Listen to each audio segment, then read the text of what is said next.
There's a song on here that I was like, this is a song Demar will like, and it was the first note I made of all the notes, and it's Until We're Skin and Bones. Really? I was like, Demar is gonna rock with this. It's really an interlude with a bunch of noise, but I was like, Demar is gonna find this amazing somehow.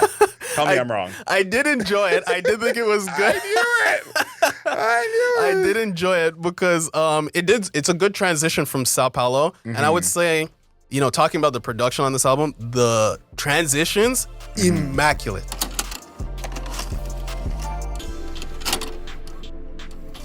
Good afternoon, beautiful people. This is another episode of Album Mode. We review a new album every single week. We look at the lyrics, the production, the overall aesthetic of the album, and how that album fits into the context of that artist's career. For everyone watching on YouTube, make sure you like this video, subscribe to us, and leave us a comment. Let us know how wrong we always are. My name is Adriel Smiley, a.k.a. AdrielSmiley.com, a.k.a. Adriel Smiley Official, a.k.a. The Godfather. We're here with His Royal Highness, a.k.a. The Bunny, a.k.a. No Longer a Munch, a.k.a. The Weeknd's biggest fan, King Grant. Welcome back, everybody. They call me the weekday. Welcome back, everybody. Album Mode. This time we're reviewing The Great, The Weeknd.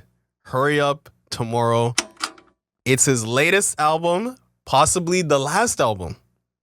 Possibly the greatest album. Possibly his greatest album as well. I think that this is a moment in, I would say, millennial and early Gen Z history, where one of the largest pop stars / just like artists overall, I think is peaking, but also saying, I'm out. I'm leaving the moniker behind. I'm doing something else. The Weeknd, or Abel, as he's probably going to be called, is he's leaving his last mark with his last album here, Hurry Up Tomorrow. Allegedly, because us in music fandom, you should know by now, nobody's fully retired. That's where I'm at. I'm not like that's. I'm obviously taking that into account here, and we're gonna talk about that a bit, but. I'm not believing that at all. Like that, I'm going to take it serious once we actually see it happen. But let's go back even last year to when Drake said, I'm going to be taking some time off to go on vacation. And what followed? We know what happened. So I think this is more like, people will believe it. So let's just say it, get people excited for the end. But I'm really not buying that this is the end whatsoever. What I do think is maybe he'll move into a different part of his career. Of course, the trailer for Hurry Up Tomorrow, the film, came out. That looks pretty decent. Looks like it could be something. So I think there's something there of another phase of his career, but I don't think this is really the end of anything in particular. But if it is, and let's treat this review like it is, I think this is a very interesting way to end things off. Let's go back in time a little bit to our last Weeknd review. We did Dawn FM, the beginning of the year, 2 years ago, 2022. Yeah, he loves the beginning of the year, it looks like. It might have been our first review of that year, it felt like. Obviously, you're the stand out of the two of us. You gave it an 8.5. I gave it a 6.5. People are saying that that's probably his best album, eh? That is like a through line right now in the fandom. And I'm happy you brought that up because I was messaging some other Weeknd fans. I consider myself a Weeknd fan as well. Allegedly. And I think he's in an interesting spot where a lot of his fans don't always love his new music, after a certain point. But how popular he is continues to rise. Yeah. And I compared it to Beyonce, where we said Beyonce's last 3 albums are probably some of her worst albums in her discography. But she continues to rise, more popular. The Weeknd is in that group. And I always find those artists some of the hardest to review and even view them as objectively because he's getting more popular every time he drops something. Yeah, it's weird because I think when the albums first came out, especially Dawn FM, I felt like people were very low on it. Yeah. And then it kind of had to simmer for a little bit because when After Hours came out, we were like, what the fuck is this? This is cool, but what the fuck?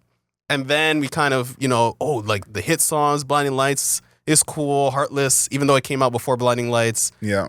I remember I'm like, it's okay. And then Blind Lights came out. I'm like, Blind Lights is like the best shit ever that he's probably ever made. And then we got to a point where like, yo, After Hours is actually probably his best project. Maybe. Right? And then Dawn FM came out. And I was like, it's kind of After Hours Part 2. You know, it's kind of like the B-sides, blah, blah, blah. And then people are digging. Then you dig in and you're like, Gasoline is really, really something. He's like, he's doing some Michael Jackson songs on this. And like, you can see the music videos have a true motif. Like he's actually trying to do something with the music videos. So then now, like I mentioned, there is like a contingency of people who are like, Dawn FM is the best album he's ever released. So it's weird because it's like at the beginning, people are like, I don't know. But then you let it simmer just like for a week.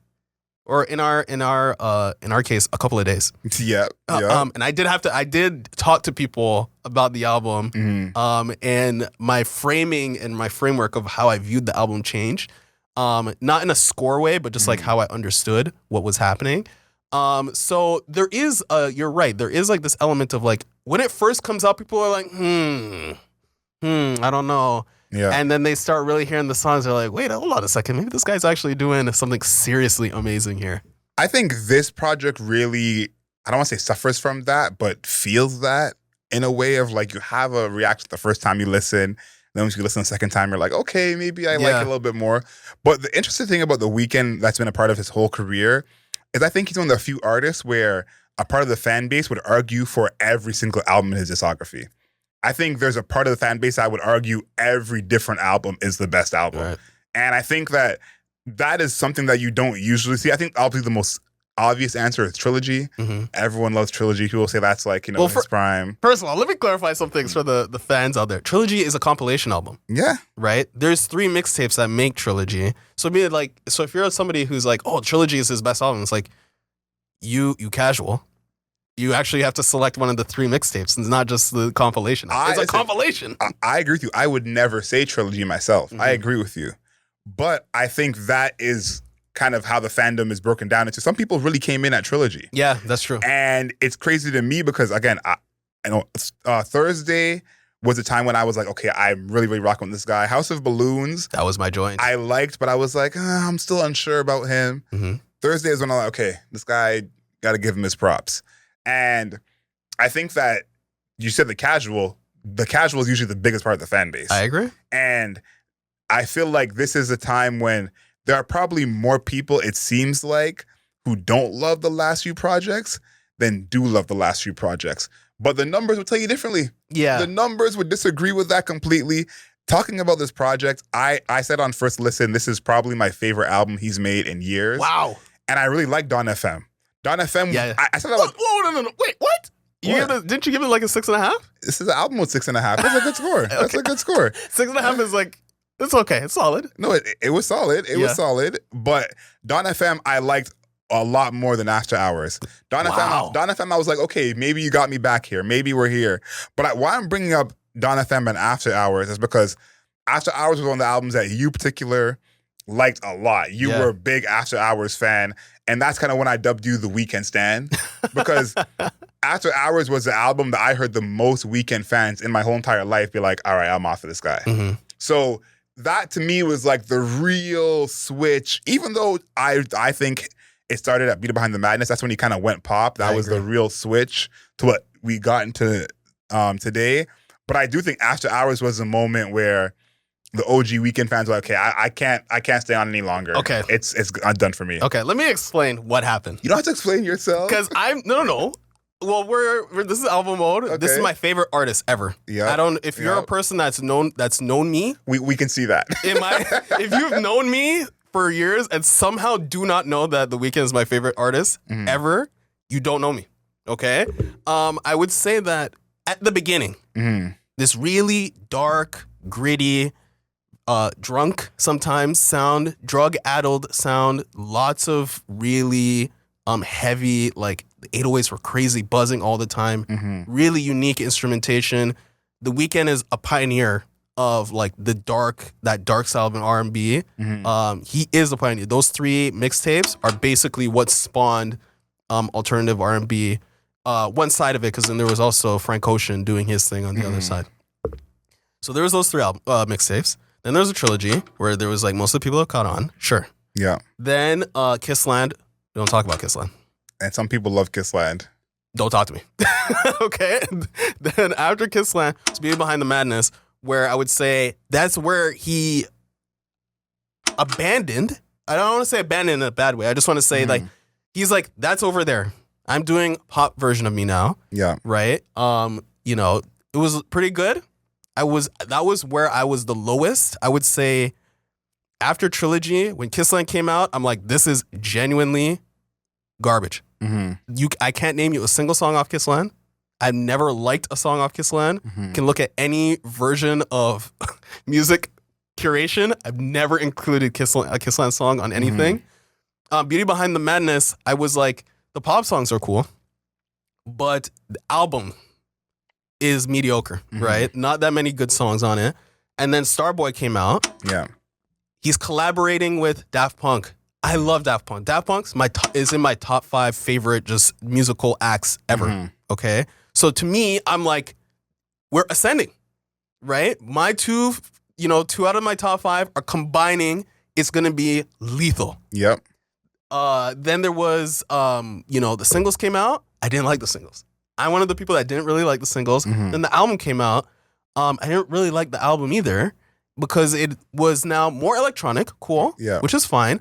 But I felt like it was like misses. Like there were attempts. But there were some misses on that. Attempts, but misses. But then there were songs like Colors, Sidewalks, couple other tracks like that. Even 6 Feet Under. 6 Feet Under, yeah, right.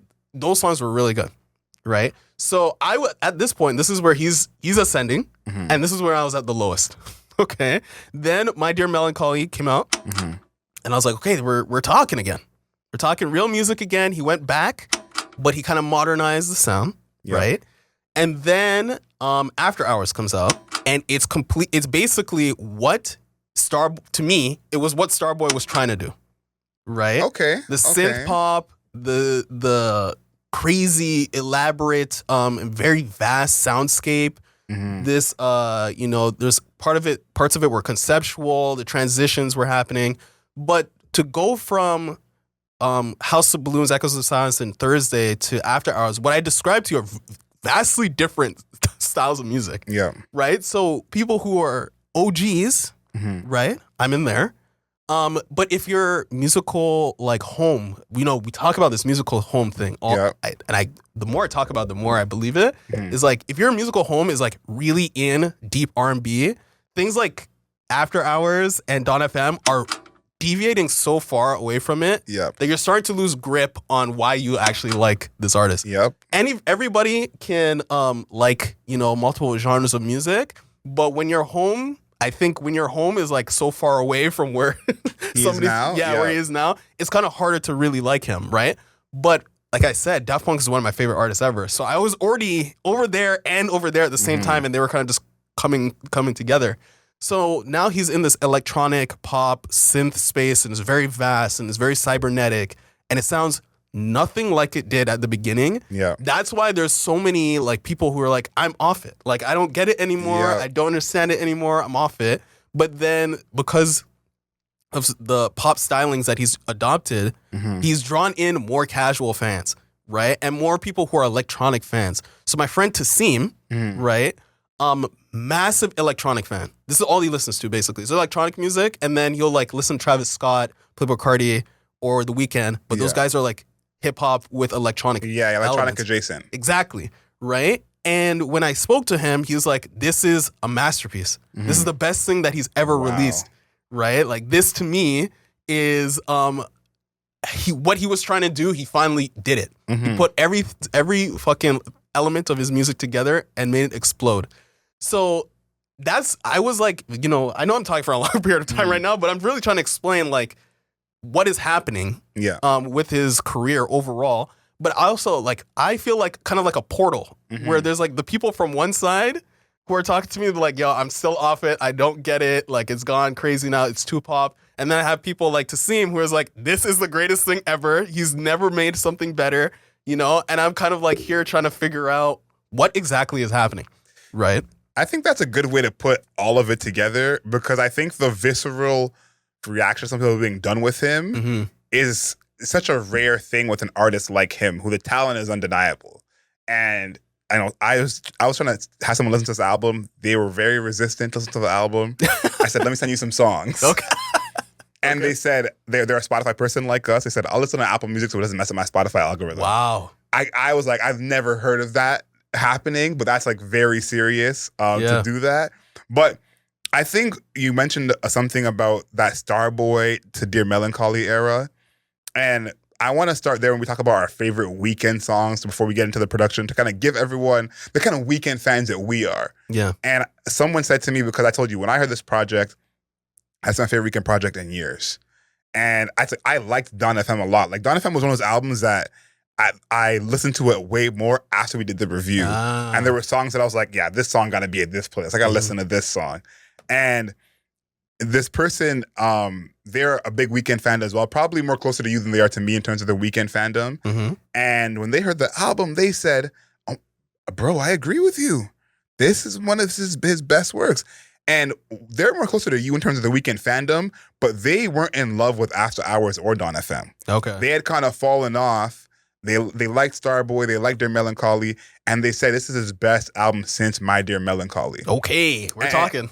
And I like to reference that in the middle, because that's kind of like the album in the middle of him doing all these sounds. You know, I think you made a great comparison of this is kind of what he wanted Starboy to be, is Hurry Up Tomorrow.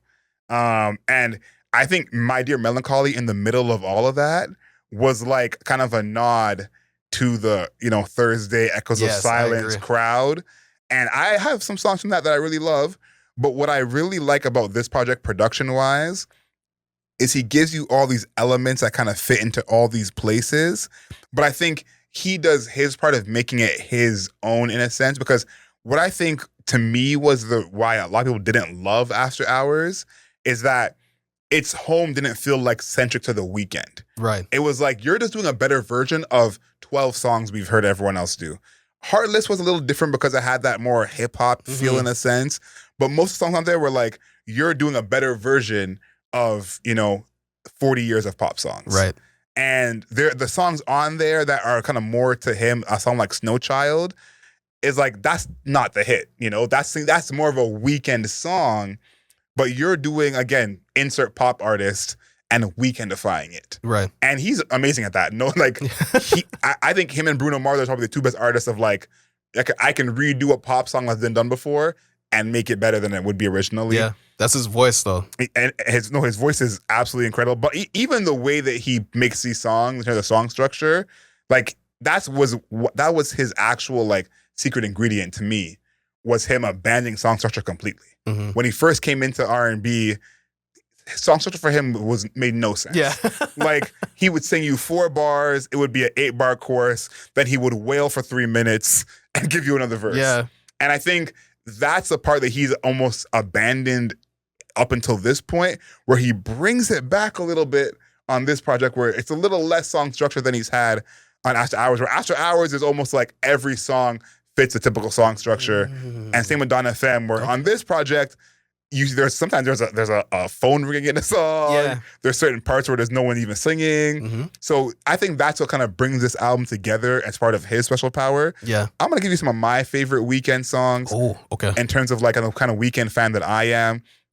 Now, King of the Fall may be still my favorite Weeknd song. You know, I love that you said that, because I don't get why everybody loves that song so much. Like, I think it's cool, but it's like, you're naming it as your favorite song, and I remember when it got re-released, we were like, oh my God, King of the Fall is coming out, it's coming back out again. I'm like, it's cool, like, I guess. And I think I do know why, because I think the Weeknd's like talking shit meter and that part of him is a big part of why people like him. Oh. It's like, he's one of those few artists where it's like, we're actually here for what you're going to say. The singing is great, the musicality is great, but a lot of people are Weeknd fans of like, I actually want to hear you talk your shit. Okay. And so that's one of those songs where he's talking his shit the whole entire song. Wasted Times from My Dear Melancholy. Yeah, I love that one. One of my favorite songs. Reminder from Starboy. That's one of the best ones. One of my favorites as well. The Morning Obviously, that's a classic. Everyone loves that one. Heartless from Wow. yeah, I actually loved Heartless. And then I'm trying to find my other one. And then Snow Child from After Hours as well. But I feel like I like him on both the upbeat and the slower song. I think he's very good at kind of, moving between those two. What are some of your favorite Weeknd songs from the past, I don't know, decade or so? Okay, so The Party is one of my favorite songs. Yes. I would say I could really do just like one from each album, like Rolling Stone on Thursday. Mm-hmm. I liked Dirty Diana on Echoes of Silence. Arguably better than the original. I'll say it. It's true. You can say it. I'll be over here. It's true. Arguably better than the original. I know Sacrilege are both huge MJ fans. Yeah. But let's just be real about what that was. He absolutely murdered that one. Yeah, so that was amazing too. I think that I want to say Sidewalks with Kendrick Lamar. Sidewalks is a banger. Yeah, I like Sidewalks a lot. And then Call Out My Name is my favorite Weeknd song. Wow. Call Out My Name is my very, very, very favorite. I can actually very much see that. Yeah. I can very much see that. I'm out here. I've sung it at karaoke before, and I basically went mute after singing it. Lose your whole voice. Yeah, so that was it. I think I really love. I remember Blinding Lights. Man, when Blinding Lights came out, I don't think people remember, but like when it first came out, it was kind of like cool, but people didn't really love it. Yeah. And I remember when it came out, I played that song maybe 5 times in a row. I thought it was brilliant. So Blinding Lights is definitely one of my favorites. And Dawn FM, I want to say it was like Sacrifice, which is Dawn FM, yeah. Yeah, where Sacrifice is probably the closest he's ever gotten to just like I'm doing a Michael Jackson song. I remember you loved that song at the time. Yeah. I think that The Weeknd throughout his career has made it so like people can see the Michael Jackson, but he definitely detached enough for us to be like, I know he's influenced by Michael Jackson. Obviously his voice, very Michael Jackson-like. But what he sings about, Michael Jackson would never sing about that shit. Never. Right? And even the aspects of like death that he sings about, Michael Jackson was not doing that. And now we've gotten to a point on Hurry Up Tomorrow where the production, Michael Jackson just was not, he was just not around for like Brazilian funk to be popular. No, right? No. So he has definitely gotten to a point where he became his own artist through and through. The Michael Jackson thing could have haunted him. Right? Because it could have been like a Justin Timberlake situation where it's like Michael Jackson's just like a specter that just hangs over him. But I feel like he got far enough away where he's like, I can wink.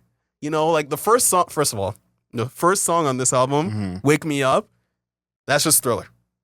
Yeah. That's just Thriller. It's like, I think that first song threw me off right away because I was like, where are we going with this? Wake Me Up, I'm like, I was even talking to everybody's hit me up about this album because they know me.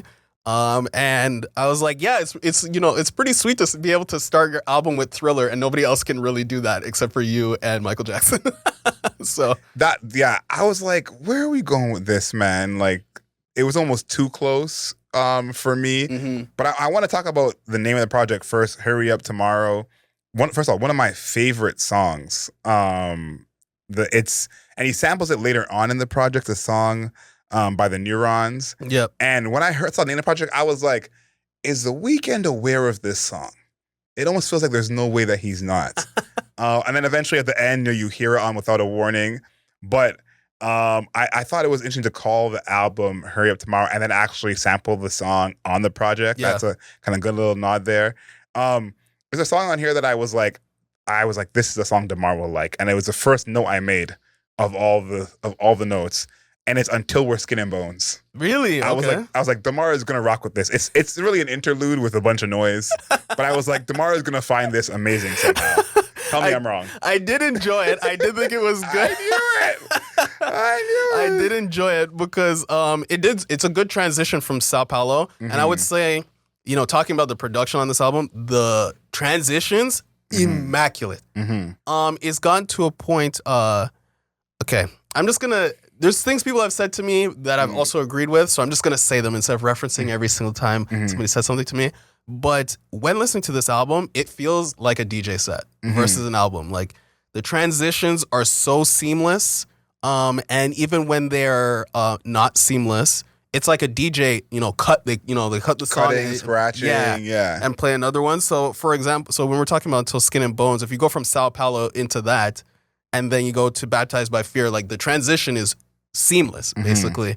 And then there's even that situation where, I think it was on opening night where he's like on the phone call.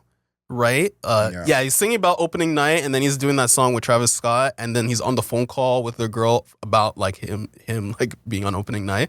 So I think that his transitions are just amazing, and this is something that he has been honing for the past 2 albums. Was not a thing for him at the beginning. Yeah. Well, it kind of was. Kind of was, but not to this degree where it feels so seamless that you're like, it feels like somebody's actually just performing it versus like it just being an album. Do you know what I mean? I think that kind of separates the listening experience for some people, because I heard some people say they didn't like those transitions. Yeah, I've heard that too. And so I think it's like either you're into it and you're like, okay, this is an experience. Yeah. But some people don't want an experience. They just want songs that they like.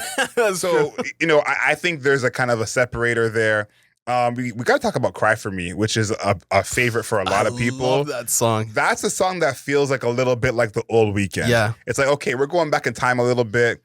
I love the drum pattern on there where it's like a little bit faster, very much like a marching type of vibe. But he's still doing his Weeknd thing. It's still the Weeknd on here. And he has a lot of songs on here more than I think any project that he's had in a long time, where these are like, no one else can do this. Facts. The last 2, Dawn FM and After Hours, I didn't really feel like that about a lot of songs. I was like, you might do the best at this, but someone else could definitely replicate this. A song like Cry For Me, nobody else could do a shit like this. Like, who else is doing Cry For Me? Like, I can't see anyone else doing a song like that. I'm trying to think. I can't really think of somebody because it's like, it has, I don't know if it's reggaeton or a funk. I'm getting, first of all, the amount of Latin music that we're talking about now is getting really high because Anita's also on this on Sao Paulo. Yeah. So we're talking about like Latin music, even for us who we're not fully focused on. Yeah. We're talking about Young Miko, and then we're talking about Bad Bunny, and now we're talking about Anita coming into this.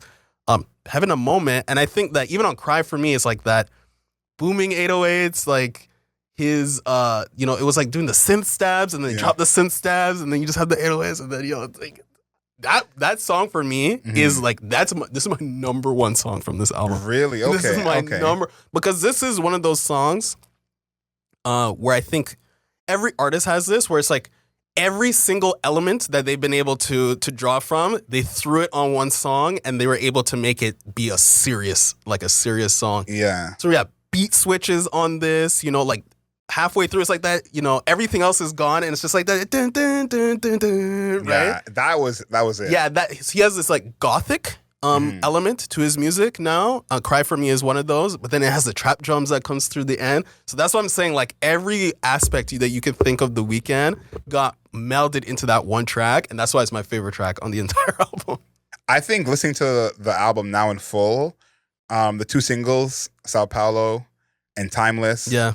The amount of Latin music we're hearing, I do enjoy to hear because I do enjoy Latin music. Me too. But it just reminds me of when there's like a certain moment in pop where something's becoming the thing. And we're about 8 months away from Taylor Swift having a Latin influence song. Like we're a few months away from Post Malone doing it too, where it's like everyone. Bruno Mars is making a Latin song soon. It's for 1,000%. So it's like, I love it, but it does feel like, it's all the big artists. The label tells you got to have one of these. Central C, got to have one of these. Yeah. Weeknd, you got to have one of these. And it's like, because in reality, there's not really a world where it makes sense for Sao Paulo to be the single. I think Cry For Me makes way more sense as a single in terms of like, we would be hyped for this album in a different way if Cry For Me was a single. So I like that Latin music is kind of getting a big push here, but it does feel very, very formulaic of like, these will stream, make sure you got one. Yeah, there is definitely an element. I agree with you. But I would say that everybody's picking a different artist. Like, Yeah. not everybody's just grabbing Bad Bunny for their one Well, track. not everyone can afford Bad Bunny. I think that's the Weeknd can afford Bad Bunny. But I think that's almost too telegraphed. You know, Yeah. I think that's part of it where it's like we don't know that many Latin artists, so they can choose Latin artists who are very big. Yeah. And we may not know who they are, and it still works. Yeah. Open Hearts, I want to talk about a bit. One of my favorites too. That's where I feel like the album starts for me. Really? In terms of like getting really, really good. Because Open Hearts, even though I like that song, this is the exact kind of production I'm tired of hearing from The Weeknd. Oh. And I don't think I'm alone in that. I like this song. After a couple of plays, I was like, oh, I rock with this. But I'm like, I feel like this kind of song from The Weeknd, I've heard, I don't know, 10 times at this point. And it's crazy because when he started his career, you thought you would never hear an Open Hearts. True. And now that is so true. And now it feels like you hear it almost too often. Yeah. So it's like he's still good at it. It's still a good song. But it's like, we could have done without this. And why I mentioned that is because opening night is to me, where the project really gets to its best, because from opening night all the way taking back to LA, that's like the crack of the album for me. Yeah. Like that section is like, I have all those songs liked. Those are songs I'm sending to people. That's the best section of the project for me. Yeah. And opening night, I think, is a fitting name for that song, because to me, that's where like the album has like its second half. Yes. Where it gets to be a lot more interesting. Yeah, I agree. And it is, how would I describe that? It basically strips a lot of things down. And so it's like this one says, beep, beep, beep, beep, Yep. And the dial tone too, part of the beat. Yeah, it's got a dial tone part of the beat, which is really cool.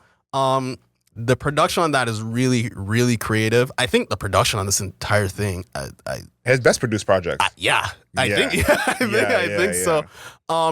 One thing that kind of breaks my heart, Daft Punk is not on it. Yep. But I feel like lots of Daft Punk vibes. Yes. Big time Daft Punk vibes. I mean, this was one of the things when I first heard this album. I'm gonna be honest with you. When I first heard this album, I was disappointed. But here's the thing. I felt disappointed.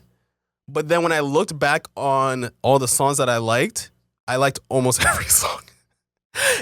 So what's wrong with you? So I was talking to Seem, shout out to Seem, because I had a major conversation with him about this album, and he was like, I showed him the liked list, and he's like, yeah, I like all the same songs as you. So I'm like, okay, so why do I not like it as much as you? And he's like, well, for me, I think of what he's doing as like an extension of what Daft Punk was doing. Right, the electronic elements, the elements that are combining the acoustic, like songs like the with the acoustic guitar and like Reflections Laughing, with like this crazy outer space cybernetic synthetic values, and a song like even Opening Night is kind of like that, where it's like, you're using all these synths and these like very weird like sounds to really make these interesting songs. And when he did that kind of like my brain, it was like, I went like fifth, sixth dimension on this album. I'm like, you see it makes sense. Because I was really trying to figure out, why do I like all, like I look at the empirical value. I like almost every song, but I was like, it's okay. But when we had that conversation, I got a stronger grasp, and that's also why I bring it back to, it kind of sounds like a DJ set. I'm like, that's part of it. Yeah. Because it's, if you have that framing of like, this is an electronic album, right? Then then everything actually coalesces way more. It's like, oh, that's why it's like seamless. That's why it sounds like a DJ set. That's why we think that, like he's influenced by Daft Punk. He's worked with Daft Punk before. And he even has Giorgio on the album, right? Which is like something on Random Access Memory. So when you actually view it, it's actually an electronic album. It literally just like, it's like a puzzle piece that just like clicks together beautifully. And I just thought that was like basically what redefined the entire album for me. I'm like, oh, this shit is like, he's so far away from the origin point that even using the origin point as a reference is a mistake, I think. You have to view it, it's closer to what Charlie XCX is doing than what Lucky Day is doing. Yeah, he's so far from the origin point. And I think, too, the start of the project almost throws it off in a sense. Like, the project is still very good, but I think if it was me, I would have sequenced this project differently. Yeah. Because I do think the start of the project gives you the feeling of it's more of the same. And Yes, it's like, it that's starts true. off being like, okay, we're doing this over again. Okay, I've seen this movie before. And like I said before, The Weeknd has never been an artist where you think, I know what's coming. He's never been the artist. And somehow in his prime, he's become the artist where you're like, I've seen this before. I know what he's doing. And, I think about Reflections Laughing. Oh, That's love probably my that. favorite song on here. Do you like the Travis Scott feature? The Travis Scott feature to me is the best feature on this whole project. Oh, And it's crazy. I sent this song to someone who's not a big Weeknd fan. They said that's the only part of the song they liked. wow. And it's funny. This is the kind of Travis Scott why I am a huge Travis Scott fan, but that I feel like he should be doing more of because, again, what he does to his voice is pretty cool in this song. But the flow that he has on this like slower beat, it reminds me when him and Drake did Company in 2015. And I'm like, this is the kind of thing that he doesn't do as much on his own music anymore. But it's like Travis Scott on a slower record can still kind of take over the record in a way that very few rappers can with his voice. And I think this is a part of the project that would have maybe enticed more people to start with.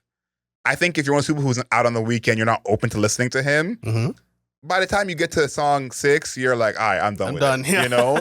Some of us who know he has gems will listen through.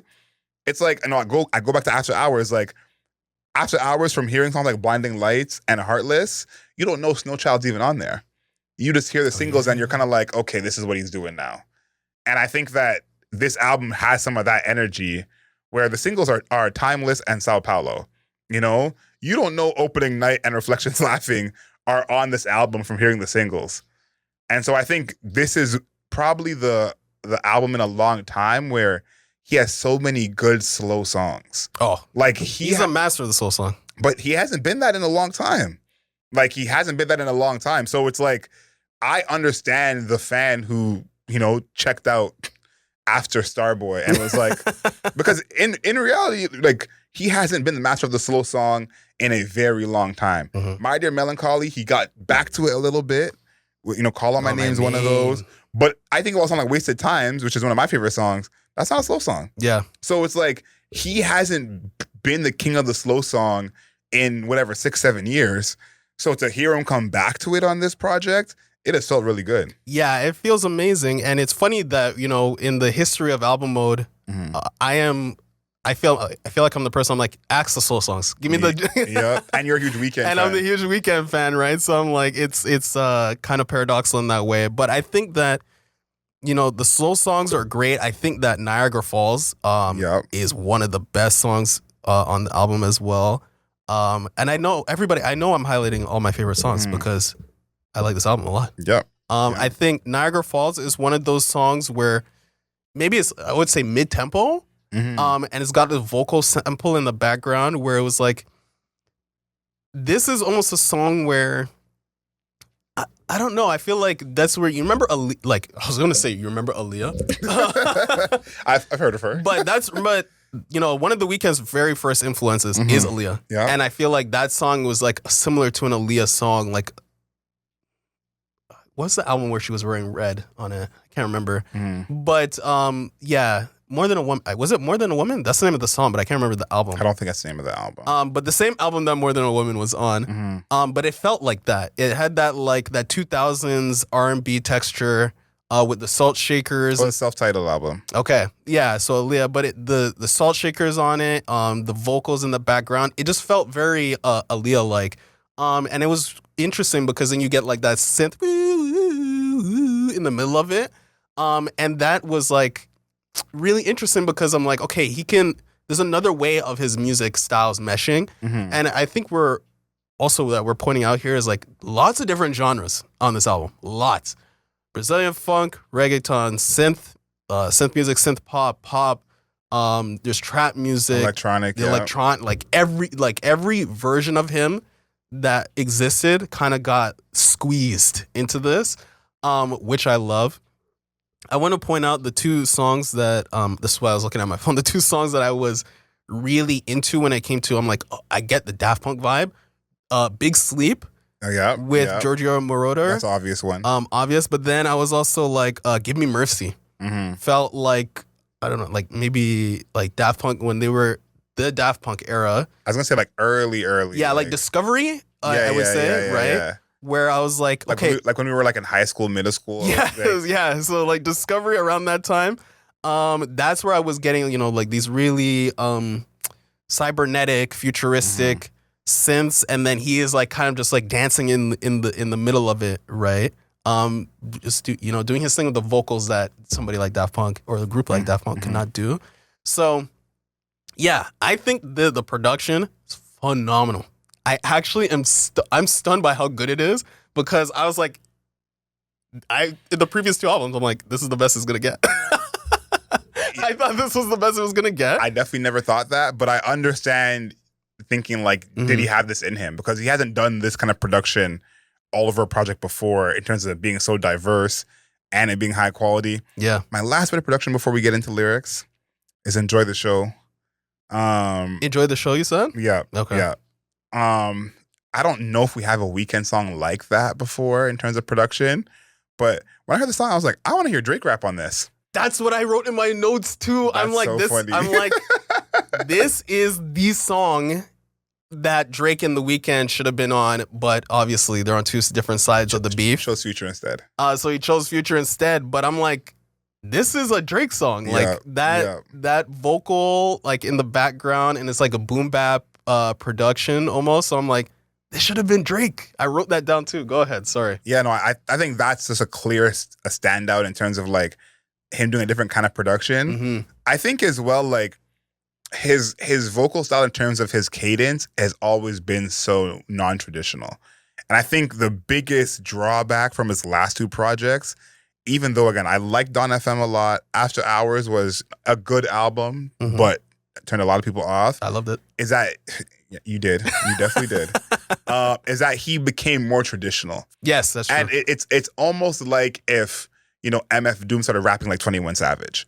I'm sure he would do a good job of it, but it's like what makes MF Doom is rapping in this way that no one else raps and kind of offbeat sometimes and dragging a word here. It's like that was what made The Weeknd so good, is that it was non-traditional. It was so separate from what pop music was. And I think even on the early attempts like Beat It Behind the Madness and Starboy, you were like, okay, it's still a little bit different. It's similar, but a little bit different. And I think that's where some of the misses came on Starboy in particular. Yeah. Songs like False Alarm and Party Monster, like some of his worst songs ever. Yeah, I agree. But I think, and again, it made him the big artist he is to have, 120 monthly listeners, 120 million monthly listeners. So I think that made it what it is. But I think the actual quality of the music suffered because he was really standing in that box of, traditional cadence and singing style. And on this project, he really, really turned that upside down. And, the lyrics kind of match him doing that. It's like he's having a renaissance in a sense. Yeah, I think so too. A crossover between the lyrics and the production we're talking about, I would say, is timeless. First of all, timeless. And this is a plea to The Weeknd and the producers of this album. Please release the live version of Timeless, because it is so much better than the studio version. Yep. I still think the studio version is very good, but the live version, I think the reverb on Playboi Carti adds an element of like grandiose, like there's a song Into Deep by Drake and Future, I think. Yep. Might just be Drake. Those both of them, yeah. But it has that same effect of like, Drake is almost like, let's say there's a club and he's like on the speakerphone and you're sitting in the club hearing the Drake music, him speaking onto the speakerphone. And I think that was happening in the live version of Timeless as well. But they already have, knowing The Weeknd, they already have a fucking studio version in like this was already cut up and ready to go. Yes. But that version is so drastically better that I need it. I need it. Before you get into your lyrics, there's this rumor, conspiracy theory going around that Playboi Carti's verse on this is AI, and that this is not even him on this verse. And the Grammy performance kind of, added to that. Do you think so? In a sense, I don't really know what to think in that way, because I'm like, I don't know Playboi Carti enough in terms of his thought process of if he would be pro or against AI. Yeah, I don't know, because when I think of Playboi Carti, I think that he's kind of, I'm gonna say this, I'm not even joking. I think that he has like a real vision when it comes to his music. If you know, rage music exists because of him, and a whole lot of red. He's the most influential rapper of the 2020s. Okay. So and to go from where he began to Die Lit to now whole lot of red, then to do with him, Madonna and The Weeknd had a song together. Yeah, popular. And then to have a song like Timeless shows, to me at least, I'm like, okay, there's a musical vision happening, even though that some people do not agree with that idea or perceive it, it's happening. So when you're like, oh, it might be AI, I'm like, I don't know, because I think I was gonna say The Weeknd, Playboi Carti is an artiste. I think he is, and I would be very surprised if he was making AI music, in the sense that he's like, I don't fuck with this like stuff. Like this is my music. Like this is crazy. I could see him being from like the Kanye West music school, where it's just like, you know, this is the next frontier. But I don't know. I couldn't see him. I feel like it would be really weird if he did that. You're more of a fan than me, so that's why I wanted Playboi Carti also in my top 5. Yeah, that's why I wanted to ask, because you're more a fan than me. But I always thought there was something to that idea, because I heard it from Playboi Carti fans who were like, this is AI, this is not him. Right. And again, his Grammy performance where he didn't even rap the song added to that, people thinking that. But when you listen to the actual verse itself, it does sound like you said, AI, write me a Playboi Carti verse. Okay. Like, it gives that energy. And why I thought of it is because I compared it to his recent verse on Lotto Song, when they did the Blixum remix. And the Blixum remix feels more like actually Playboi Carti. Okay. And this feels like almost like he mailed it in. And Carti doesn't give me a mail-in type of rapper. I know we didn't love his singles at the top of last year. You know, well, you didn't love them as much. I thought some of them were decent. But this song, at least his part, feels like what it would sound like to me if he mailed it in. Okay. And, you know, again, I can't really speak to that, but I think there is a world where a rapper like Carti does use AI. And that's why I like you brought up Kanye West as a comparison, because these guys are seen as such artistes where it's hard for you to believe it anyways. Yeah. So it's like, if I use it, like it will take my fans so much, you know, to even believe that. Yeah. Also, his style is not complex lyrically. Exactly. So it's like, I think those are the artists who kind of will benefit from having that artiste label, where it's like, no one's going to think I'm doing this. Let's just do it. Yeah. You know? So there's something there, but again, I just wanted to hear your thoughts in the comments. Let us know. And you can comment on Spotify now. So in the comments on Spotify, let us know. Oh, yes. Do you think Playboi Carti is using AI? Yeah, that's a great question. I think I could see it both ways, but I don't think so. Like, I can see, because again, Playboi Carti is like, he really is I know it's kind of hard for some people to grasp because of how like weird he is, but he's weird because he's an artiste, right? And I think that he values his music in a way that I don't think many people really think that he does, because his music leaks all the fucking time. I think it's crazy for you to say that after what happened at the Grammys, but I know what you mean. He does though. But I think, like, especially I've seen Playboi Carti fans online saying it on Reddit and on Twitter, where it's like, feeling like that's true after what he just did at the Grammys. It's like, I know what you mean and I know where you're coming from, but it's just so ironic that you're saying this after this just happened. I know, but here's the thing. Most of his shows are like that. Like, most of his shows, he is not like rapping the bar. He has the backtrack on like every show that he ever does. So it's not that new to me. Like, even though I know what happened at the Grammy, I was watching. I saw the performance. But I don't know. I just think for me, when it comes to Playboi Carti, he has real artistic vision. So I would be surprised if he was doing AI. But then Kanye West, I would say, up until very recently, had serious artistic vision. One of the most important artists in music history. But now has gone off the deep end. I don't think Playboi Carti has gone off the deep end yet. So we'll see. Depends who you ask. I know. For some people, they're like, oh, it's too demonic. It's too satanic. Blah, blah, blah. I don't care.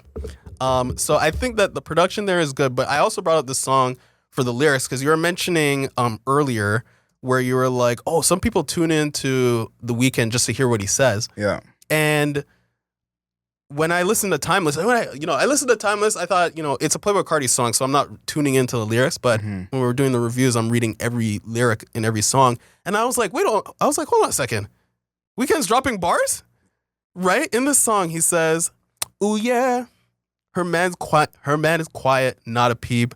Broke his heart, PSD. Hold his chest, let it breathe, niggas scheme, and I got a priest." He got a cross, get out of line, send him to God. I shed a tear, pray for our loss. Oh, yeah. And I was like, wait, hold on a second. This guy was very, very subtly saying, I will kill you in a very biblical way, right? And I thought that was really interesting. It's like, I'm such a heartbreaker that people will try to scheme on me and we can get a priest to settle it. You know what I mean? So I thought that was, I was stunned by how like lyrically complex that was. Yeah, to be on a song with Playboi Carti, right? And for him to be he was essentially rapping that part. Yeah. And The Weeknd is one of those artists where we're like, he sings like a rapper would rap, right? So that was one of those times where you can really see that happening. But the lyrics were like fire. I was like, this is actually really good. He has bars. I'm surprised that you're surprised because I think of The Weeknd as having bars. Like King of the Fall is one of my favorite songs for that reason, where it's like he's dropping bars in this song. Like, yeah, but it's a Playboi Carti song. That's the thing that it's a Weeknd song. But it's both. No, for sure. But it's like Playboi Carti almost never has bars. So you're gonna come with bars no matter what he's doing. You know what I mean? Like you can't change up your flow for that guy. One of the lyrics I have is Opening Night, and why I love The Weeknd is because he is like the opposite of accountability. We want to give points for accountability like we gave to Central C last week. The Weeknd is the opposite of accountability. And he's always in some problems with some woman. Yeah, he's one of the first toxic people that we were really talking about. Yo, toxicity, amazing. No, he was top toxic. And it's funny because, well, listen, let me say it's not funny. But it's interesting because for the longest time, the drug use was such a big part of his image and his persona. And again, me growing up in Scarborough where people knew him, he was known for that as well. And so it's like seeing that now the drug use is not as big a deal in his music or not talked about as much, but the toxicity has stayed. Yeah. I always tie that thing together with him. I'm like, these two are tied together. Like I don't think there's one without the other. And there's a part on Opening Night, which basically is the whole verse, where when I heard this, I said, this guy is something else. It's something else. Okay. He says, tell me how our love grows when you're trying to dig for lies. You're just being emotional when I'm being logical at times. Hate when you're irrational when I see you chronically online. Why bring this up right now? You know it's my opening night. That's the guy right there. That's him. That's him in a nutshell. How can our love grow? You're bringing up lies. You're trying to be emotional. I'm the logical one. Like toxicity, gaslighting, victim blaming, whatever phrase you want to use, he's going to find a way to do that. He said, I hate when you're irrational, when I see you chronically online. Why are you bringing this up right now? It's opening night. Yeah. Like, toxicity is very high. This is the type of guy that if you have a female friend and she's with him, you are like, leave that man. Like this, that's who The Weeknd is. Like, and it's funny because in a sense we're saying toxicity never hurt anyone, but I put him in kind of a similar bag, like someone like Future, where it's like his lyrics are like destructive to someone. You know what I mean? Like he's given us over a decade of lyrics where he's breaking someone's heart, gaslighting someone. It's like, again, you can't cancel someone for gaslighting. That's, we're not there. Maybe 2026, but as of now, we're not there yet. But it's like there are very little lyrics that show us that he's like a good person. You know what I mean? And like I know we don't actually care about that. We see that from the Kendrick and Drake beef, but I think that that's just so interesting that like at this point in his career, the maturity isn't there in the same way where you see artists, singers get older, and there's a little bit of maturity, different subject matter. Like, he's still in the same way. He's like, why the hell are you bringing this up? It's open at night, okay? Yeah. Let me cheat on you in peace. Yeah, I think The Weeknd is able to make music that, or lyrically, is able to make music that is very similar thematically throughout his entire career because the production is so drastically different from album to album or just over the course of his career that you can, it's kind of one of two things. Like, you can either switch up your sound and keep the lyrics the same, or you can keep the lyrics, or you can change the lyrics and keep the same sound, right? And he's been able to switch up the production so vastly that nobody, you will never hear somebody be like, oh, same old lyrics. Like, nobody ever really says that. Yeah, you know? People are like, yeah, sweet. The lyrics are sick, right? So I think that's awesome. I think that shows like real scope of your music ability to be able to sing about similar things, but people are still like, yeah, and we're like, this guy is, you know, a pioneer in sounds. Yep. Right. Yep. So there's definitely true artistry in that way. But one thing I do want to mention is his lyrics. I do think his lyrics are changing to a point where he talks so much about or he sings so much about dying, like death. Like, he's somebody who's been obsessed with death since like the beginning. There's videos where he's been decapitated, he's been killed multiple times in his music videos.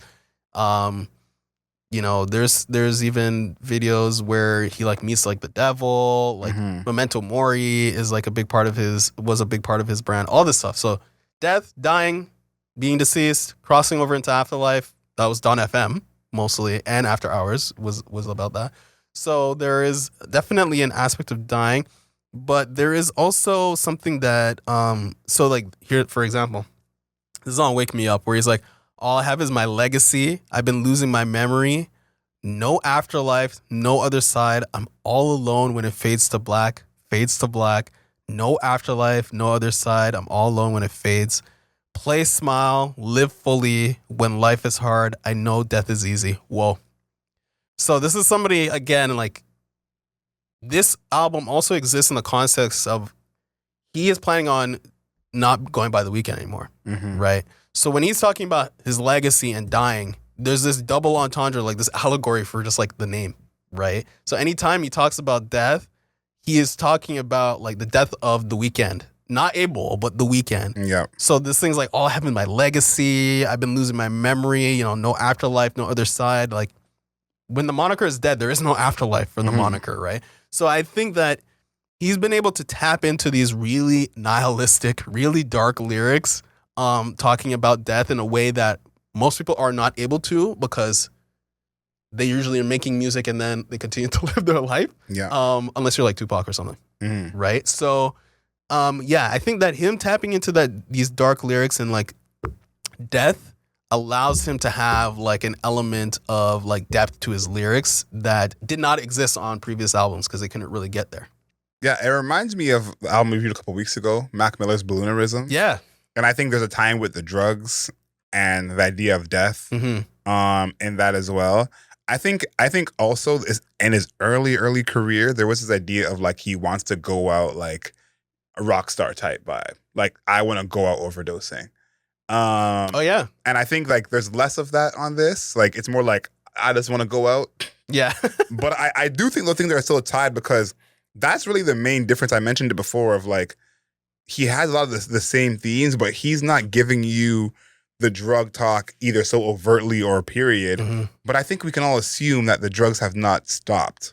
Oh. You know, like, maybe that's a wrong assumption. Weeknd fans, you guys let me know in the comments. I'll tell you, there's a part in the lyrics. Okay, let's hear it. There's Without a Warning, right? This is one of those songs where I'm like, this is kind of like a House of Balloons, Echoes of Silence throwback, really dark piano. But he's like, oh yeah, I don't suppose tomorrow's coming.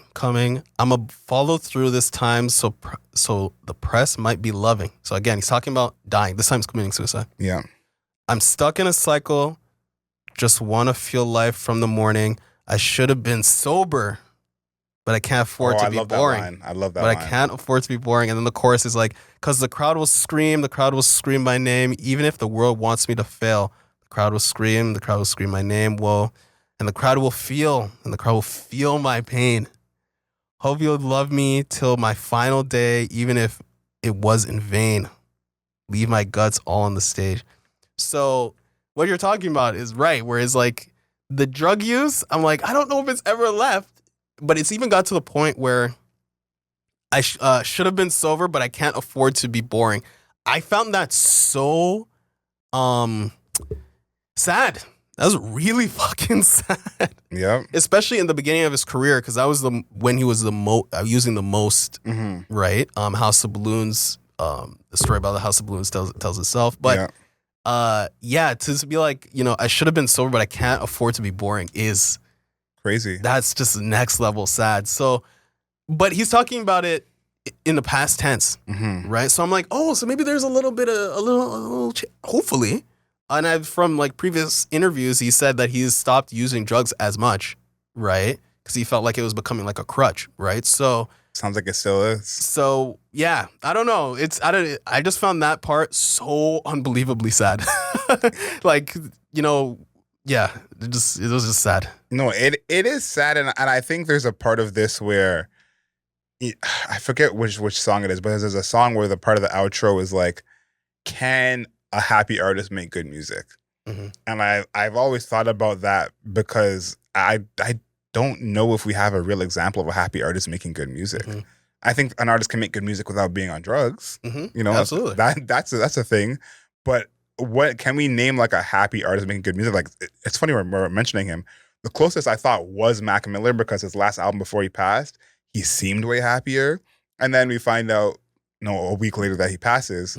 But it's like, there's almost like this tie-in here of this is where the good music is coming from, is from this pain. This is my last set of lyrics before we talk about, more about what this album means. And it's Baptized in Fear.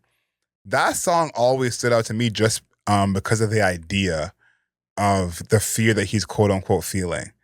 And I think it's like this idea of being alone while being so popular. And he's had this in a few themes over the years of like being alone in a room full of people. In this one, he's like being way more, I guess, vivid about what he's talking about. And I don't think it's actually happened, to be fair. I don't think this actually happened. But I do think that the way he describes it so vividly, it kind of gives the idea of like he's describing what it feels like.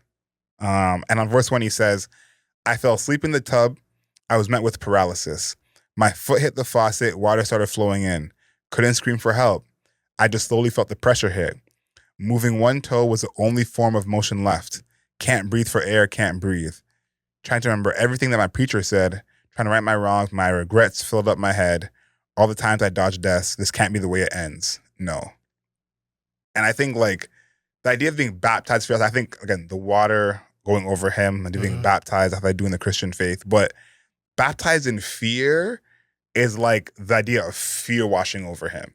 And this is a moment where it's like fear is washing over him for like a valid reason. Of course, he feels like he's going to die and drown in his bathtub. Not a great way to go out. But I think that this idea of fear that he's been kind of, moving around with, it's like we don't see those moments where he says that he conquered the fear. And this is like that's true. Look on the Weeknd as a person in a sense. But it's like this theme of fear has been around for a while with the drug use, where it talks about death.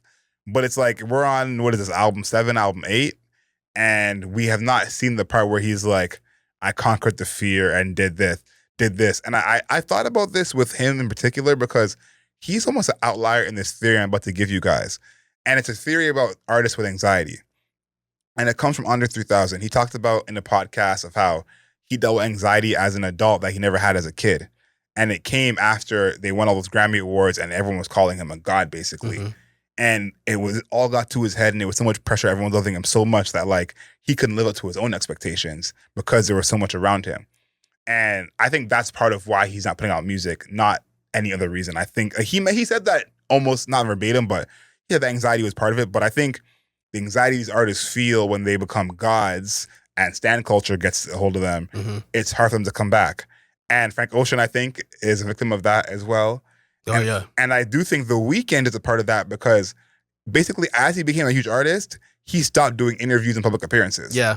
It was like, I perform and that's it. And I'll go home. and that's it. And I think why I call them outliers because most artists in this kind of mold don't put out music in the same way. Yeah, they become a recluse. And the fact that he's still able to put out music is almost a win on that side because, you know, the feeling he has is not enough to paralyze him, even though in this song he says that's not with paralysis.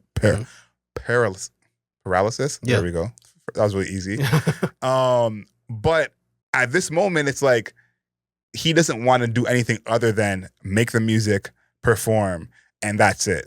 And those are both scenarios when he can still be high and it's not a problem. Yeah. You know, I think if you're in an interview high, the way internet is now, they'll notice, they'll know what drug you are, and they'll find your dealer. You know? So I think like I've always thought of him in that group, and with this being the end of his Weeknd era, that's what's been on my mind more is will he become the Frank Ocean now? Or is it gonna be more of you see him just in a different space? Okay. Yeah, I'm looking forward to that.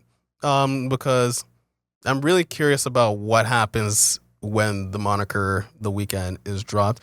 One thing I want to add before we talk about like what's great for his career, I want to say the hook work on this is crazy. Yeah. Cry for Me. That again, that's my favorite song. Probably one of my favorite Weeknd songs ever. Not gonna lie to you. But he's like, I hope you cry for me like I cry for you every night for you.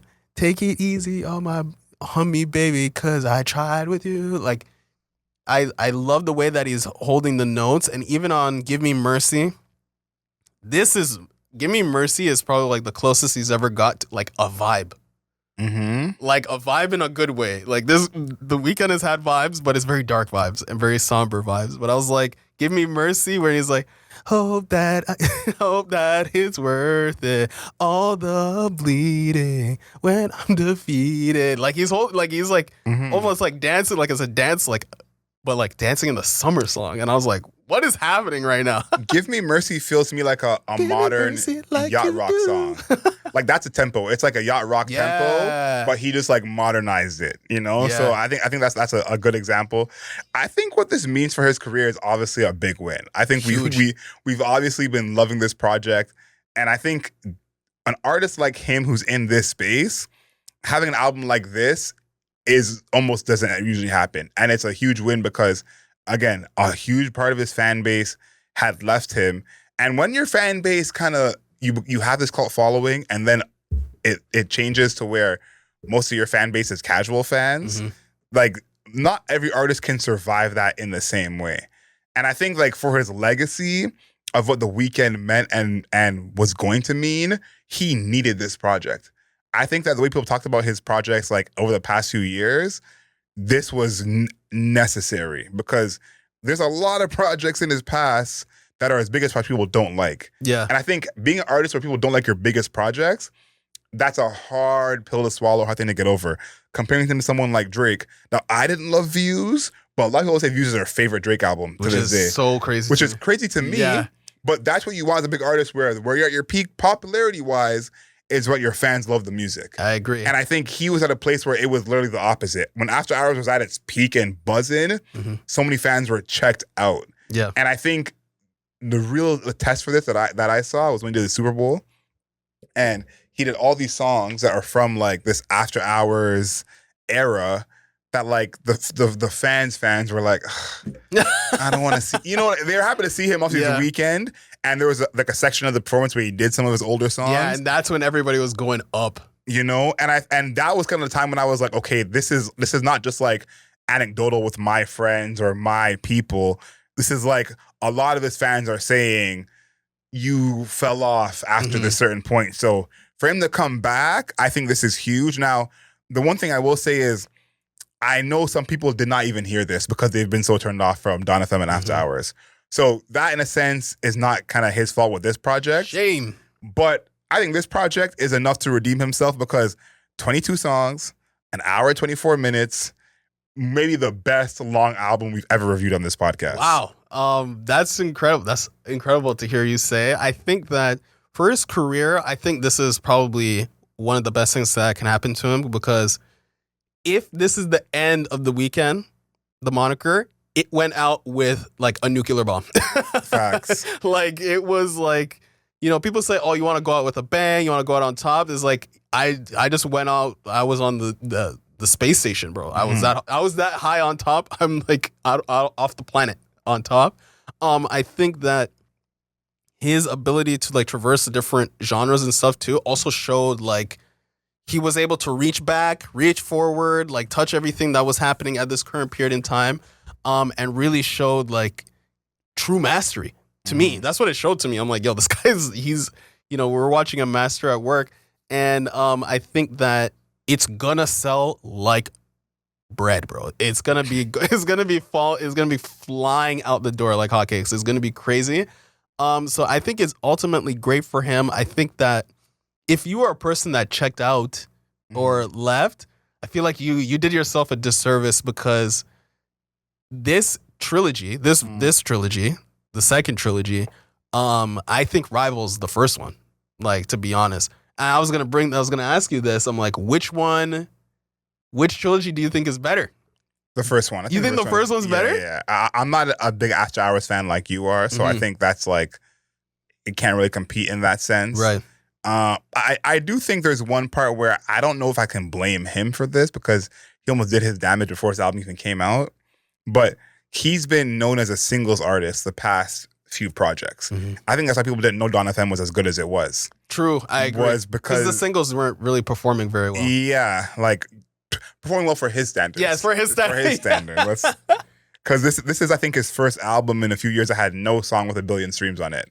That's the kind of level he's at. Yeah. Every song has one of those. Oh my God. Every album has one of those. Yeah. So I think for that reason, I'm a bit dubious on how this album ages over the next month or so, because the two singles on here are not two of my favorite songs on this project. I agree. And I think Cry for me. Yeah, will the other songs on here that are really good kind of have a life to become like fan chosen singles? We're in that era where that happens more, where like you put the album out all at once and the fans choose the singles. The Weeknd hasn't been that artist in a long time. Like, I think about Sidewalks off Starboy. Like, that was a song when like everyone heard on the album, they're like, yeah, that's the one. That's the one. And he has probably 4 or 5 of those on here, if I'm for real, being lights. So my question is, will any of those actually get the push enough to make it to the mainstream? Like Opening Night, Reflections, Niagara Falls, Give Me Mercy. Will the person who hasn't heard this project hear those organically? That doesn't usually happen with his latest projects. So maybe that hurts him in terms of his legacy, and that there are some fans who don't know how good this album is. Yeah. Because if you checked out, are you jumping into a 22-song album? No, I don't think so. Probably not. And also because the songs blend together, you can't just like jump in midway. Because some of the songs, like if you just play on them, you hear like shh, like you're hearing like the transition happening. I think that Give Me Mercy is like, that is one, I think you could just hear that by accident, like at a cabana or some shit. Yeah. Like, you could be on vacation and be like, wait, who made this song? And it's like, oh yeah, it's The Weeknd. I think that a couple of the songs will be they're like, fan made singles. I like that that phrase that you use. I think Cry For Me is gonna be one of those songs, like if you're really a Weeknd person, like even if you're an old Weeknd person, that's gonna you play them that song, they're gonna be like, what the fuck? When did you start making music like that? So I think that I think it's great. I personally think that this trilogy and the first trilogy are at loggerheads. I think that because here are my favorite artists, right? Playboi Carti, Daft Punk, The Weeknd, Michael Jackson, right? So these are all people that also cross over pretty drastically, right? Yeah. So I think that when he made that transition from like the R&B sound, which I loved. Yeah. Again, I love House of Balloons, right? And I love Echoes of Silence. I think that for me, it wasn't hard to make the jump. Where I feel like a lot of people, again, this was like in 2010 when House of Balloons came out. So like think of 2010, 2011, 12, 13. That was like Take Care, had come out. Frank Ocean had I think dropped Blonde. I think in 2014 or 2013. Blonde's 2016. 2016. What was the one before that? Channel Orange. Channel Orange, right? Yeah. And Nostalgia Ultra was around that time too. So, what music or what the group he was in sounds nothing like this. And when those artists that also existed during that time continue forwards, even like somebody like Kendrick Lamar and J. Cole, it sounds still nothing like this. So there isn't really a framework from like the original group that can really grip onto what is happening now. You kind of have to just be a person that I want to follow the journey, or I just have like these varied musical tastes in that way where I can go from R&B to effectively an electronic album and still be like, this is lit. So yeah, I think too, he's probably the most typical artist of any that like you don't want to see go mainstream. I think people wanted him to stay very dark and like he fit that mold to a T of like I don't want to see him go mainstream. And like I mentioned before, the cadence of the way he made songs, his song structure, that was like his genius of like I'm just doing it however. But you're right, he was deconstructionist in this one. We didn't really. It's hard to focus on somebody being deconstructionist. Yeah, but he did it a lot. He does it a lot. And the transitions are part of that too, because you can't really tell when a song begins and ends. Yeah, it's like a song like Opening Night. Like that's one verse, you know, like that's it. It's just one, and it's a very short verse at that, you know, and he makes it feel like a full song. The one thing I will mention before we talk about the cover is this is kind of going to be my test of how strong is the algorithm. Okay. Because for the past 2 albums, his songs have been a lot more electronic, poppy, and dancey. And he has songs on here that are very more in the like modern yacht rock, dark R&B vibes. And will they end up on those playlists? Oh. Because The Weeknd for the past 6-7 years hasn't been on those playlists. But there are songs on here that you could put on playlists with Jhené Aiko. But will the algorithm sniff that out? Will the people sniff that out? Because when you think The Weeknd now in the modern era, you think he goes on a playlist with maybe like Bruno Mars and Sabrina Carpenter. You know what I mean? And it's like a lot of this project can go on the playlist with Leon Thomas or Summer Walker. So will that I think if that happens, this project will kind of be revered more. Yeah. But I don't really have faith in that happening. I hope it does. But I think he has a lot of good stuff on here. Before we talk about the cover, actually, let's talk about the name change. Okay. That may or may not happen. Okay, we're treating it like it will. We're treating it like it will. But I think for me personally, I need to see enough change for you to do all of this. Okay. Because, and why I'm saying this, in the past, artists would just change their name. There was no announcement to the announcement of the album to the name change. This is like 4 years of him telling us he's going to change his name. That's the difference. When Diddy did it, he just showed up and said, I'm Diddy now. Yeah. No more P, just Diddy. Kanye, same thing. No more Kanye, I'm Ye. So I don't mind the name change, but we've never seen, not never, maybe we have, but I can't remember a rollout for a name change when history tells me the name change means nothing. The music will stay mostly the same. Everything will stay mostly the same. You're the Weeknd stan here. So what does this name change mean to you? Yeah, I think the name change to me could possibly mean a sonic change, like production-wise. That would make sense, right? Because he's already done these crazy production changes already. So I feel like, name change, we're going to start making Blue Eyed Soul or something. Wow. Next collab is with Adele. But I think that, I think that the name change could make sense because I definitely think with the Idol, he was trying to transition. It seemed like to me, it's like, I'm changing. I'm not going by The Weeknd anymore. I'm producing this TV show. I'm in it. I'm able. I'm transitioning, right? Transitioning to a new version of me. But then the Idol sucked. I mean, the aesthetics were cool. But it was not good. But it was not very good. So I think that kind of like bumped up against what he was actually trying to do. So I think that the name change is probably going to happen. It's probably going to happen. Do I think he's going to stop making music? No. There is, you really have to think like if you're somebody, you're an artist or just like any profession that you're in, Mm-hmm. and then you quote unquote retire, are you gonna stop doing that thing? Like you're a carpenter your entire life, and then you're like, yeah, I'm retired, so you're just gonna stop building chairs. You're never gonna build a chair ever again in your entire life. Exactly. So I think the same thing happens, with people like even like Jay-Z, who retired like 3 times, right? So And the Weeknd is young. He's 34 years old. yeah, so like that's what I'm saying. I'm like, you can say you're retired and stuff like that, but people are still gonna ring the phone.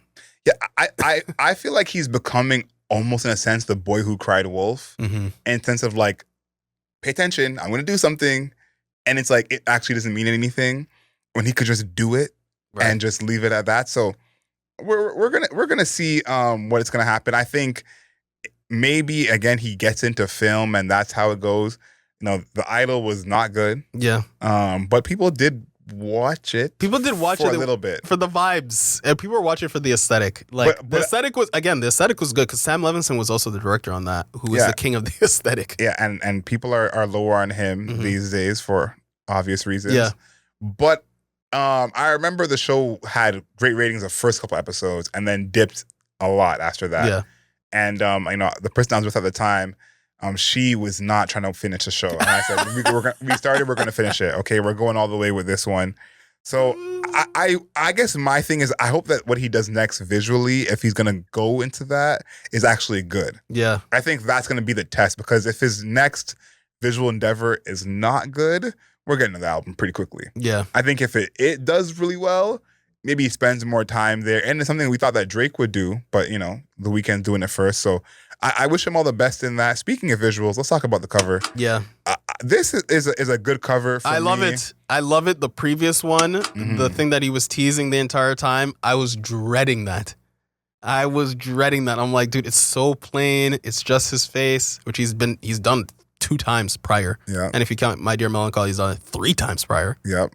So I was like, come on, man, we got to do something more creative, something more interesting. So when the album actually he's came actually out, on the cover of all his albums after Trilogy. yeah. Yeah. So we're talking about somebody who's constantly using his face, but that one, it was so plain. It was just literally him, and he was wearing a black tank top. Like, do anything else.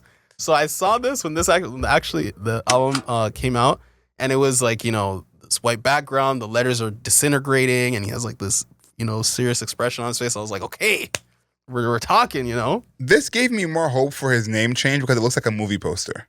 True. So I was That's like, so true. I never thought about that. I was like, okay, maybe there is something happening, a little Mhm. change. So that gave me a little more hope. My favorite cover from him is My Dear Melancholy. Mhm. As Starboy at the time was a big time cover. I remember yeah, that was it looks cool. big time cover at the time. But My Dear Melancholy is probably my favorite cover from him. I want to ask if we can get this on vinyl, but if you look at this table, watch this on YouTube. We know the answer. You're getting this on vinyl. That's absolutely. I would get this on vinyl too, actually. It is 22 songs. So what is this, like 3 records? Yeah, 3 or 5 4 records. It's actually, I think it's 4. That's around 4. At least 4. At least 4. Because it's 4 songs to a side usually, so maybe it's 5. Okay. It's 22 songs. Yeah. So I actually would get this on 100% vinyl. getting this on vinyl. The only reason why you don't see Thursday on this table or on the stand is a very long story, but it's a very, very long story, but it will be acquired this week. You're buying it already? I've already sent through the purchase. Oh, wow. Okay. So you're going to have the full collection. Yeah. Well, not Kissland. Yeah, not Kissland, because I told you guys, like, that space in between right after Trilogy, I was not fucking with it at all. Kissland, Starboy, and Beauty Behind the Madness. I was like, the music has to be good for me to get it, no matter what. So that's even when it comes to the Weeknd, I thought some of the music was not very good. But when you're dropping 6, 7 albums where I'm like, this is my shit, you're my favorite artist, right? So that's why I have all of these vinyl. 2 things before we get to the score. Kissland was the moment I knew the Weeknd was like gonna be fine. What? I'll tell you why. I didn't love Kissland, but I was at a show. I guess I'll tell you the artist. I was at a Mick Jenkins concert in 2013. Wow. And the DJ played a song from Kissland. and cut the beat out, and the crowd sang every word. Wow. And think of what you think the crowd is at a Mick Jenkins concert. And this is during the Kissland era. And I'm like, all right, he'll be fine. He'll be fine. The streets is fucking with The Weeknd. He's going to be fine.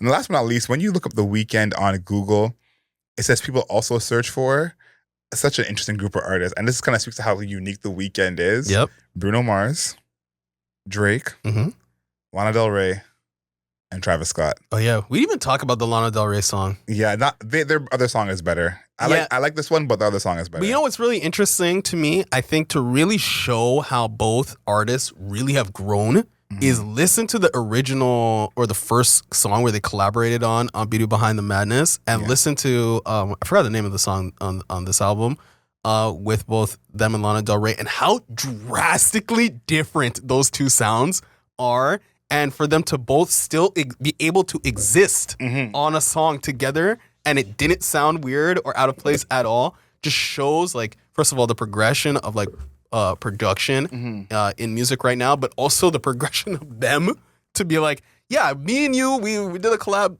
literally 10 years ago. Yeah. Let's do it again. Different sound, different everything, and it's going to be sick. And it was still pretty good. It was closer to Stargirl. But still pretty good. I would love to hear a joint album from them. I would be into that. We want to hear what your score is though. What are you giving this album? Hurry Up Tomorrow by The Weeknd, Demar, Grant. What's your score? So first of all, it is a no skips easily, and we were talking about that because it felt like a DJ set. But for me, and I spent some time seriously thinking about this. To me, this is a 9 out of 10. Okay, Hurry Up Tomorrow. This is a 9 out of 10. Could have been a 9.5, and it could have been a 10. Okay, I've been gushing about it the entire time, so I'll tell you small flaws. Flaw number 1, slightly too long. This shit is like, it's an hour and 20 minutes. I like all the songs, right? But the songs that I like less are happening at the end. Okay. So it's starting to, like, I'm like, oh, this is amazing. This is great. This is, okay, yeah, it's pretty good. It's pretty good. Yeah, it's solid. It's good. And then it ends. You know what I mean? So I think that if you wanted to trim some of the songs, sure, I still like them, but I like them less than the ones at the top. So it started to feel like it was starting to drag. And then my other gripe is, like, the features, didn't love them. Okay. Didn't love them. The Travis Scott one, I know everybody else likes it, but my thoughts on Travis Scott are very different than people at this point in time, where I feel like he's becoming very typecast in his sound. But production, phenomenal. Yeah. His singing. Do we even need to talk about The Weeknd singing? No. His, we were talking about the verses. Like, he actually has real thematic things that he's talking about death, and he's talking about the breakups, the allegory for the breakups and death, and being, like, him talking to the fans. Even his even like the hooks, and I was talked about at the end of when we were talking about lyrics, the hooks are really good. So I think this is a 9 out of 10, almost a 9.5, honestly. I think this is probably one of his best projects. What about you? I'm surprised you didn't give it a 10. I was fully expecting a 10.5 out of 10. So I'm surprised you kept it together.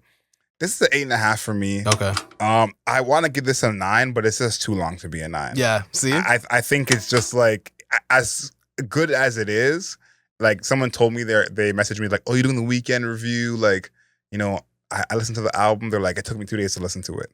and I was like, fair. Yeah, that makes sense. Like, it's like watching a really long movie. You got to come back to it. So that's my biggest gripe, though. But I love the production on here. I do think that the start was a bit rough for me. And I like the middle more than the beginning. Okay. But I think there's an album in here that's 10 out of 10 album. Me too. Like, I think if you cut some songs, the 10 out of 10 album in here, his best album for me in quite some time. And I think this is a great one to end off on if this is the end. If this is the end of anything, a great album to actually end off on. So 8.5 for me. This, I think, is going to be in both our top 10s at the end of the year. Easily. I think it's going to take a lot. Yeah, to top this. Yeah, like, I don't know if this is my number 1 already. Like, there's still a lot of music to come out still. We're beginning of February. but definitely an early candidate for album of the year. I agree. Yeah, for us. So yeah, great work, Abel. Great work. You got 2 fans here. Yeah, he might be able to snag me. He's never on a number 1 spot for me. Can you believe that? Yeah, I can believe that. We've only done 1 album review from him. No, like he's never, like in my year-end list, he's never gotten the number 1 spot. Well, for you, that's surprising. I can understand that in general because I don't think his albums have been the best. Yeah, but in general, I can understand that. This to me is him actually becoming an album artist because the singles are not that good on this project, and he kind of made this. Okay, I was a singles artist before, now I'm an album artist again, and we know album is king. So I'm excited for him and what he has to come. Me too. Let us know in the comments what you guys think. You can comment on Spotify now, comment on YouTube, comment on Instagram and TikTok. Let us know. Are we giving this too high of a score? Where does this rank in the Weeknd albums? That's the real question. I think this ranks pretty high. This is probably like number 1 or number 2. This is probably number 2. What do you have as number 1? House of Balloons. I love House of Balloons. Okay. I don't count the mixtapes, but that's fair if you do. I count the mixtapes. But yeah, I think this is definitely up there for his projects. Find us on the interwebs at Album Mode Pod, on Twitter, Album Mode Pod, on TikTok, Album Mode Pod, on Instagram, on all your podcast platforms. Leave us a rating. 5 stars, not a single star less. And of course, find us on YouTube. Subscribe to us. Leave us a comment and turn that bell on so you can get all the notifications. And until next time, know yourself, know your worth. Later days.